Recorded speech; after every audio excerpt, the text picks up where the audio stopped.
Trust in raw talent is no guarantee of victory in any sport, and it was tested to snapping point when Roger Federer survived a serious examination of his pedigree to advance to the semi-finals of the ATP World Tour Finals, while Jack Sock also stayed in the race. Sock, full of American swagger on his first visit to the singles tournament, beat the 2014 US Open champion and recent Wimbledon finalist Marin Cilic 57-62, 76-4 in 2 hours and 37 minutes in the afternoon, while Federer, who has won 6 of these end-of-season titles, beat the rising Alexander Zverev 76-5, 57-61 in the evening. It took the Swiss 2 hours and 11 minutes, although not all of that experience was entirely serene.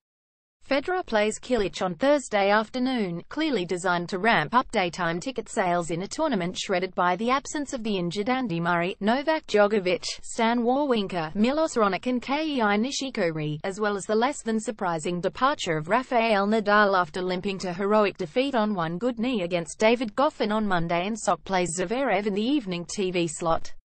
Federer, who has not dropped a set here this week, said courtside after a rousing comeback against Zverev, "It was a good battle. I was trying to put a lot of balls in play. It was tough. I don't think I qualified for the ATP World Finals at 20. I'm very excited for his future. He's a great guy. I'm relieved that in the last match I can play freely against Cilic. Maybe now I can work on my game a little." Reflecting on his performance, he told Sky, "I'm using the slice behind the baseline normally, but I got stuck, a little too passive a few times. I struggled on the offense a few times today. I'm qualified again for the semis. I couldn't be happier." After 24 games, Zverev, already number 3 in the world, the ranking that the injured Murray held in absentia until tumbling to number 16 in the world, held 3 set points on Federer's serve, and the arena was on edge all around the 20,000 seats as the Swiss strained to keep the contest down to 2 sets and an early night. The tension remained ramped to the limit as a wayward Federer backhand allowed the Russian German to level at a set apiece. They had been playing for precisely 2 hours, a symmetry that would soon be ripped asunder. The finish was nowhere near as fraught as the beginning.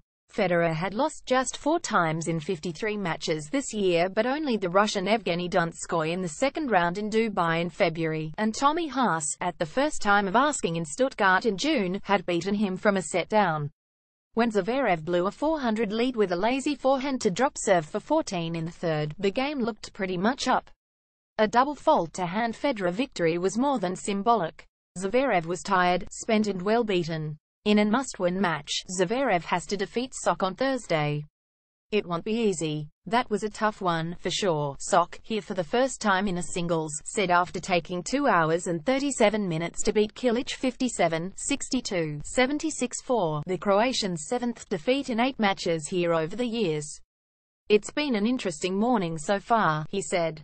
"The fire alarm went off in our hotel at 4 a.m. this morning. I love playing in London.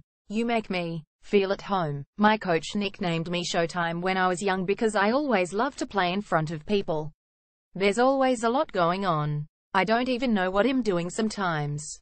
Sock, a partying pal of Nick Kyrgios but possibly more focused, said on his arrival from Bercy, where he had to win the tournament to qualify, "I'm playing with the house's money. In victory," he added, "that was a tough one, for sure. It's been an interesting morning so far. The fire alarm went off in our hotel at 4 a.m. this morning. I love playing in London. You make me feel at home. My coach nicknamed me Showtime when I was young because I always love to play in front of people. There's always a lot going on. I don't even know what I'm doing sometimes."